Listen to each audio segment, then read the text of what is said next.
관련 문제 가보도록 하겠습니다. 먼저 1번 문제는 0도씨 1기압일 때 44.8리터의 용적을 가진 이산화탄소를 액화시켜서 만든 액화탄산가스의 질량을 g으로서, 질량 단위로서 물어보고 있습니다. 자, 여기에서 무조건 여러분들은 체크하시면 안 되는 지문이 있습니다. 지금 44.8리터다 라고 나와 있죠? 리터로 나와 있기 때문에 무조건 3번과 4번은 체크하시면 안 됩니다. 뿐만 아니라 사실상 정말 1초 만에 이 문제는 풀이가 가능하셔야 됩니다. 왜냐? 지금 0도씨 1기압으로서 표준 상태다라고 문제 조건을 줬기 때문에 얘는 아보가드로 법칙을 통해서 무조건 1몰은 22.4리터구나 라고 체크를 해주셔야 돼요. 근데 지금은 몇 리터가 있대요? 44.8리터가 있대요. 그러면 얘는 이 몰이 존재하는 거구나 라고 체크를 해주실 수가 있겠습니다.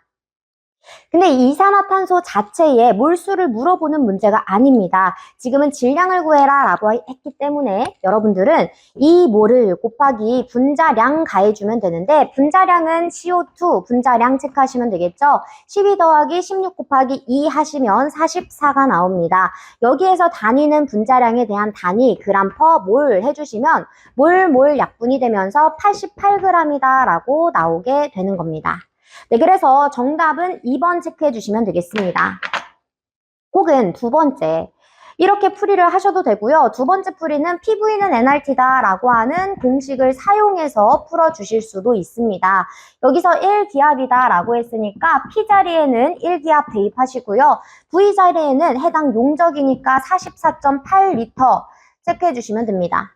얘는 N 나와 있나요?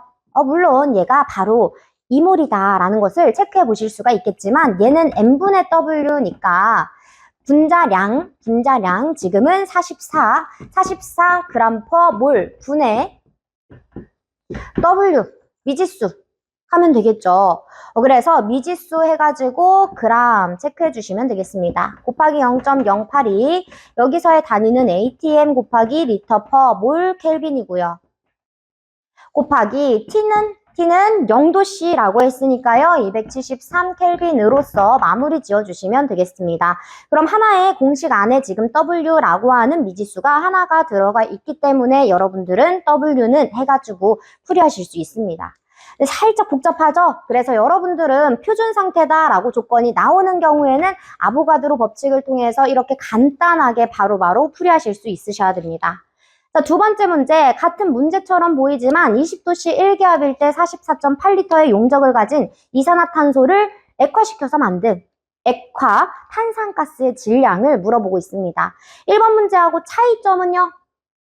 그쵸, 조건 20도씨다 라고 나와 있습니다.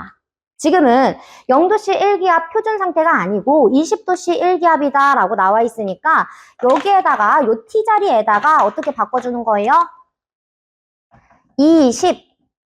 20도씨에 대한 켈빈 값으로 바꿔주시는 겁니다. 즉 293켈빈으로서 바꿔주시면 W 구하실 수가 있겠죠. 근데 사실상 얘도 간단하게 풀이하는 방법이 있습니다. 먼저 리터 단위죠. 그러면 킬로그램은 무조건 제껴주시는 거예요. 그리고 나서 보편적으로 제가 1기압이라고 하니까요. 그냥 표준 상태다라고 가정해 보도록 하겠습니다.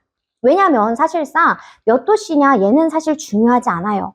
왜냐, 273을 가해주던 혹은 293을 가해주던 비슷하잖아요. 그래서 거의 비슷한 라인으로 간다고 생각하시면 됩니다.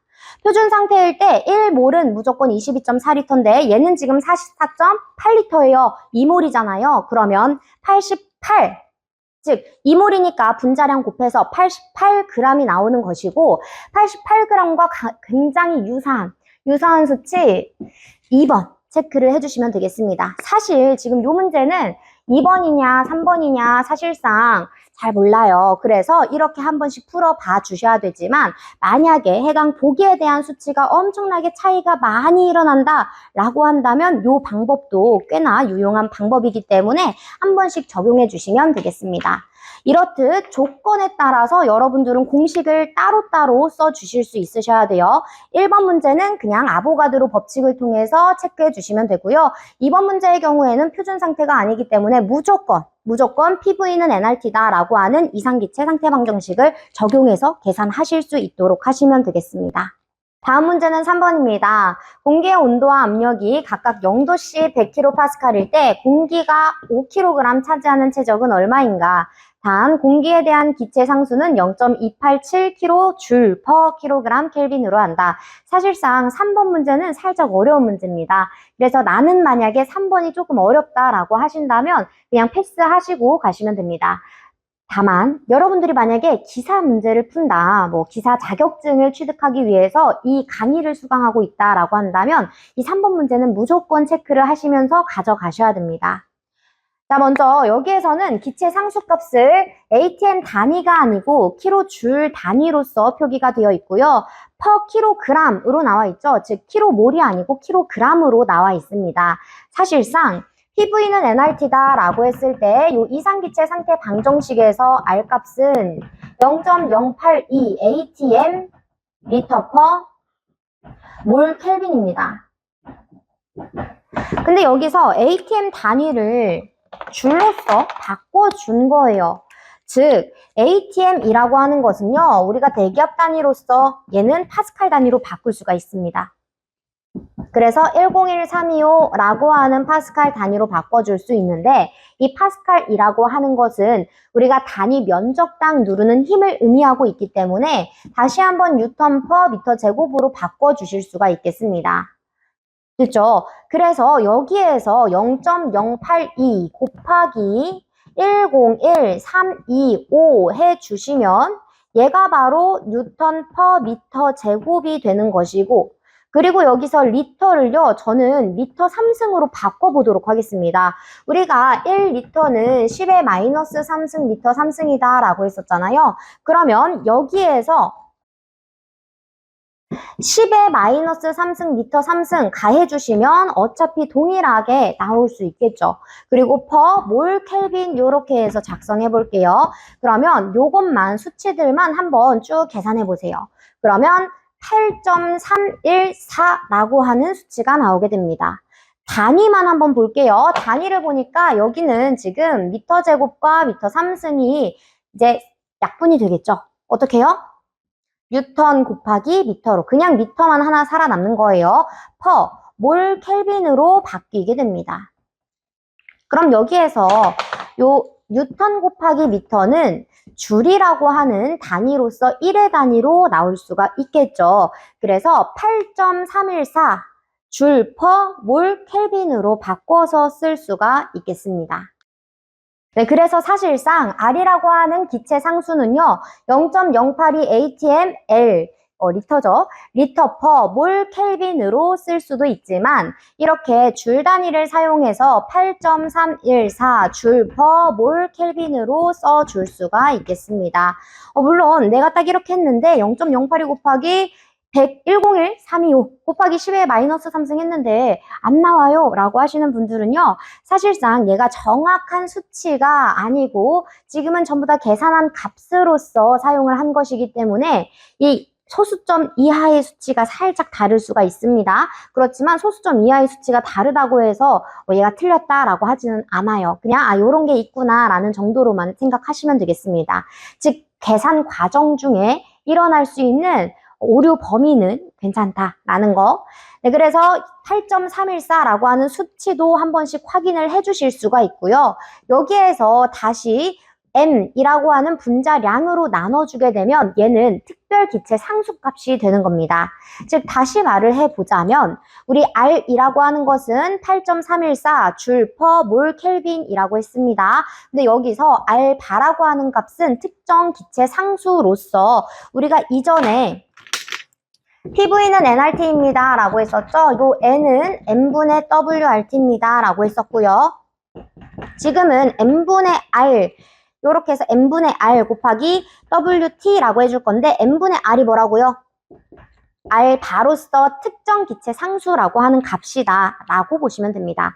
즉 그냥 일반 R이라고 했을 때에는 일반 기체 상수예요. 그래서 따로 내가 M이라고 하는 분자량 값을 줬는데 지금은 특정 특정한 기체 상수입니다 라고 해서 특정 기체 상수로 말을 하고 있는 것이고, 여기서 단위만 한번 살펴보시면 이 분자량에 대한 단위는 그램 퍼 몰이 되기 때문에 몰 약분되면서 줄 퍼 그램 켈빈이 되는 겁니다. 됐죠? 그래서 여기서 공기의 기체 상수는, 즉 측정 기체 상수는 키로 줄 퍼 킬로그램 켈빈으로 나오고 있구나. 네, 따라서 여러분들은 지금 알바에 대한 특정 기체 상수에 대한 값을 조건으로 제시했다고 생각을 하시면 되겠습니다. 자, 그러면 이 공식에 그대로 한번 대입해 보도록 하겠습니다. 자, 먼저 압력과 온도 각각 나와 있습니다. 압력은 100kPa이라고 나오고요. 곱하기 V는요, V 모르니까 미지수 남겨줄게요.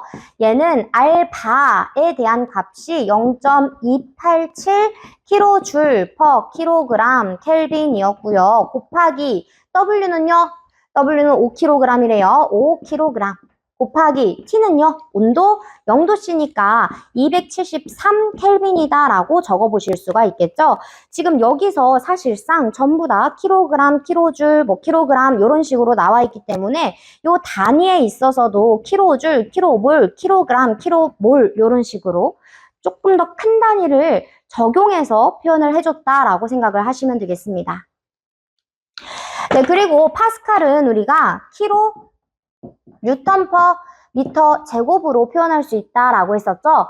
그러면 V에 대한 값은 미터 3승으로서 풀이를 해주시면 되겠습니다. 그래서 0.287 곱하기 5 곱하기 273 해주시면 정답 바로 나오게 되는 거예요. 이런 식으로 조금 3번 문제는 단위에 대한 개념이 있어야만 풀이를 하실 수 있는 문제고, 나는 이 문제가 살짝 서투르다, 나는 단위 아직 잘 모르겠다 라고 하신다면 단위에 대해서 제가 다시 말씀드릴 거거든요. 단위 강의를 한번 들어보시고 해당 문제를 다시 풀어주시기 바라겠습니다. 네, 일단 3번 문제는 이렇다라고 하는 거. 네, 그 다음 4번으로 넘어가도록 하겠습니다. 표준 상태에서 구획실에 화재가 발생하여 내부 온도가 600도씨로 상승한 경우 구획실 내의 압력은 화재 전 압력의 몇 배가 증가하였는가. 이런 식으로 이전에 비해 몇 배가 증가하였는가, 몇 배가 감소하였는가, 이러한 문제가 나오게 된다면 여러분들은 보일-샤를 법칙을 적용해서 풀이를 진행해 주셔야 됩니다. 먼저 보일-샤를 법칙은 T분의 PV는 항상 콘스탄트하다. 여기서 화재 발생 전을 원점자를 이용해서, 화재 발생 후를 투점자를 이용해서 풀이를 진행해 보도록 하겠습니다. 자, 그러면 지금 요 조건에 의해서 뭐하고 뭐가 같다는 말이에요. 구획실의 모든 계구부는 폐쇄가 된 것으로 가정하고 있기 때문에, 그렇죠, V1과 V2는 일정하다라고 하는 표현이 되겠습니다. 즉, 부피가 일정하다라고 하는 표현이 되겠죠.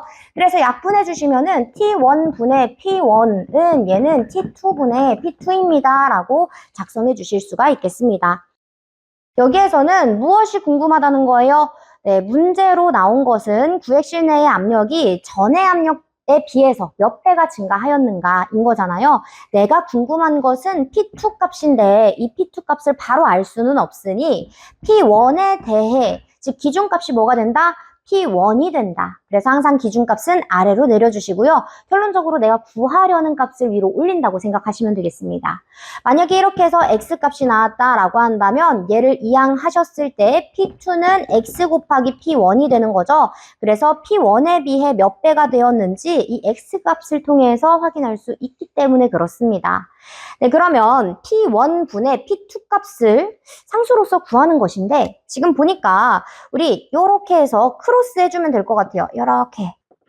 그러면 이 값은 T1분의 T2가 되는 것이고, 여기서 무조건 체크를 해 주셔야 되는 점은 섭씨가 아니죠. 켈빈 단위로서 표현을 해줘야 되기 때문에 T1은 지금 표준 상태였으니까요. 0도씨에서 내부 온도 600도씨로 상승한 거예요. 그럼 T1 값은 273 켈빈이 되는 거고요. T2 값은요. 273 플러스 600, 그래서 678, 873 켈빈이 되는 겁니다. 그래서 X값을 구해주시면 정답 바로 체크를 해보실 수가 있겠습니다. 자, 다음 문제는 5번입니다. 표준 상태에서 46g의 에틸 알코올이 완전 연소하는데 요구되는 산소의 부피는 이라고 하고 있습니다. 먼저 표준 상태는 0도씨 1기압을 의미하고 있는 거고요. 에틸 알코올에 대한 분자식 어떻게 써요? 에틸이니까 에탄에서 H 하나를 빼고 OH 알코올기를 넣어주면 에탄올, 에틸 알코올이 되는 겁니다. 됐죠? 자, 여기에서 연소를 했대요. 우리 이렇게 탄화수소계를 완전 연소시켰다라고 문제 조건에 나오게 되면 그 해당 연소 생성물은 무조건 CO2와 H2O가 나오게 되는 겁니다. 여기서 CO2는 이산화탄소, H2O는 물이 되는 거죠. 그래서 요거는 무조건 암기해 주시고 이러한 화학 반응식을 통해서 여러분들은 개수를 맞춰 주시는 겁니다. 자, 먼저 1몰의 에틸 알코올이 완전 연소했다라고 가정하기로 했었죠. 그러면 C는 2개가 들어갔으니까 C가 2개가 나올 수 있도록 하고요. H 6개 들어갔으니까 6개가 나올 수 있도록 합니다. 이때 산소는 4개, 산소는 3개니까 총 7개의 산소가 나올 수 있도록 합니다. 근데 이미 산소 하나는 여기로 줬어요. 그러면 여기에서 6개를 맞춰줘야겠죠? 그래서 반응물에서 산소의 몰수를 3몰로 바꿔주시면 되겠습니다. 즉 1몰의 에틸 알코올이 완전 연소되기까지 필요한 산소의 몰수는 3몰이 되는 것이고 지금 문제에서는 46g의 에틸 알코올이 연소하는데 필요한 산소 부피를 물어보고 있는 거죠.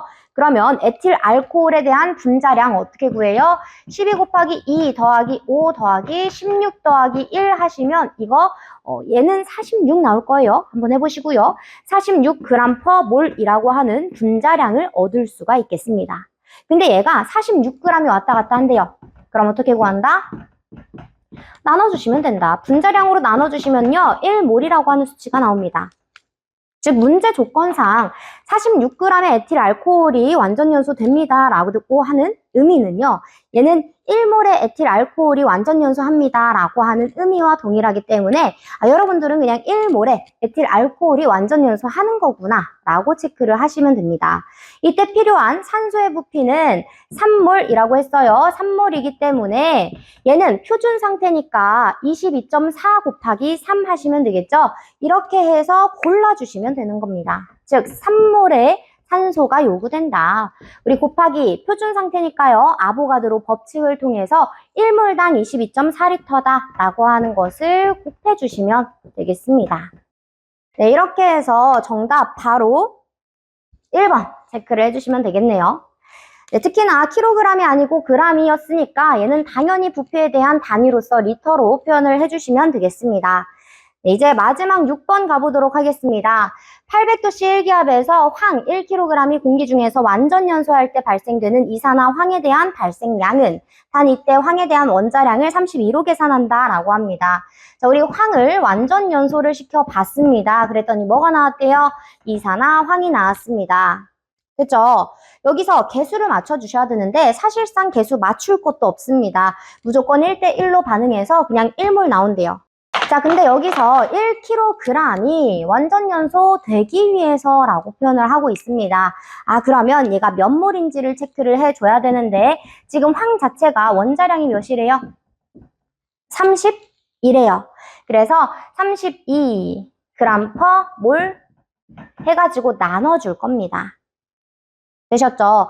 근데 지금 킬로그램이라고 나와 있으니까요. kg/kmol로 해주셔도 되고 아니면 얘를 아예 1000g으로 바꿔서 체크해 주셔도 괜찮습니다. 이렇게 하시면 킬로몰 나옵니다. 몇 킬로몰인지 확인할 수 있어요. 근데 어차피 발생되는 이산화 황에 대한 발생량으로서 부피로 물어보고 있고 얘는 1대1대1로 반응하고 있기 때문에 발생되는 이산화 황에 대한 몰수도 어떻게 된다고요? 32분의 1 kmol이다 라고 보시면 됩니다. 됐죠? 근데 지금 보니까 표준 상태가 아니네요. 그러면 PV는 nRT입니다 라고 써주시면 되고요. N은 n분의 WRT입니다 라고 체크를 해주시면 되는데 이때 P는 1atm 곱하기 V는요 미지수 얘는 n은 방금 구해놨습니다. 32분의 1 곱하기 0.082 곱하기 T값은 800도씨다 라고 했으니까 800 플러스 273 켈빈이라고 작성해 주시면 되겠습니다. 이렇게 해서 V는 몇 미터 3승인지까지 구해주실 수가 있는 겁니다. 그래서 사실상 문제에 나오는 수치 자체가 굉장히 더럽죠? 그렇지만 이렇게 한 번씩 풀어보시고 이런 문제들이 출제가 됐구나라는 것을 한번 검토해 보시면 되겠습니다. 단위는 당연히 킬로몰로서 풀이해줬으니까 여기서의 V값은 미터 3승으로 나오겠구나. 여기까지 체크하시면서 마무리 지어주시면 되겠습니다. 네, 그래서 다음 시간에는요, 물리량에 대한 단위 개념들을 쭉 확인을 해보면서 관련 문제들 풀어보는 시간 갖도록 하겠습니다. 고생하셨습니다.